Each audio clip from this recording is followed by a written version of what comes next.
दोस्तों, दिल्ली की गलियारों में इस वक्त सबसे ज़्यादा चर्चा किस नाम की हो रही है?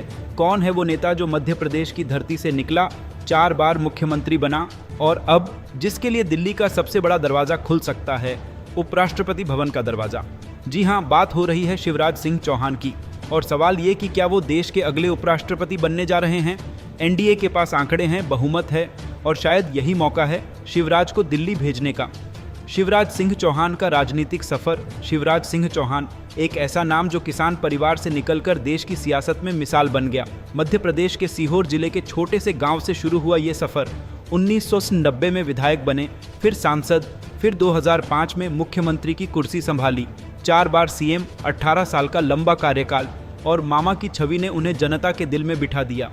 ऐसा नेता जिसे जनता का प्यार और पार्टी का भरोसा दोनों बराबर मिला। उपराष्ट्रपति पद की चर्चा कैसे शुरू हुई? तो सवाल है, शिवराज का नाम उपराष्ट्रपति की रेस में कैसे आया? दरअसल इस बार एनडीए के पास लोकसभा में भारी बहुमत है। एनडीए के पास 350 से ज़्यादा सांसद और राज्यसभा में भी आरामदायक स्थिति।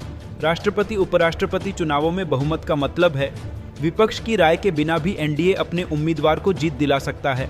ऐसे में पार्टी ऐसे चेहरे की तलाश में है जो न सिर्फ अनुभव रखता हो बल्कि पूरे देश में स्वीकार्य हो, और शिवराज का नाम बिल्कुल फिट बैठता है। बीजेपी को क्या फ़ायदा होगा?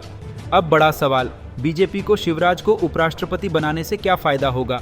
पहला, शिवराज ओबीसी समुदाय से आते हैं जो देश का सबसे बड़ा वोट बैंक है। दूसरा, उनकी साफ छवि और किसान नेता का टैग पूरे भारत में एक सॉफ्ट इमेज तैयार करता है।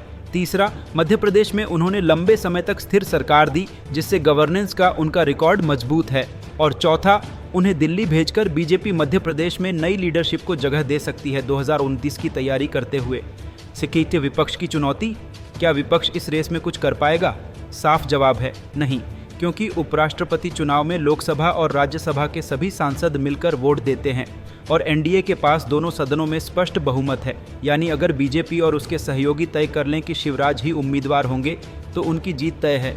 विपक्ष के पास सिर्फ नामांकन भरने का औपचारिक विकल्प बचता है। अगर शिवराज दिल्ली चले गए तो अगर शिवराज सिंह चौहान उपराष्ट्रपति बनते हैं तो मध्य प्रदेश की राजनीति में बड़ा बदलाव आएगा। वहां बीजेपी को नया चेहरा लाना होगा और ये भी तय करना होगा कि शिवराज के बाद कौन मामा की कमी पूरी करेगा। दिल्ली में शिवराज का मतलब होगा राज्यसभा की कार्यवाही को संभालने वाला एक अनुभवी, ज़मीन से जुड़ा नेता जो शायद राजनीति में संवाद की भाषा बदल सकता है। तो दोस्तों, क्या आपको लगता है कि शिवराज सिंह चौहान उपराष्ट्रपति पद के लिए सबसे सही नाम है? क्या बीजेपी को ये कदम उठाना चाहिए? अपनी राय हमें कमेंट में लिखकर बताइए और देश की राजनीति के ऐसे ही बड़े अपडेट्स के लिए हमारे साथ जुड़े रहिए। Subscribe now and press the bell icon. Never miss an update.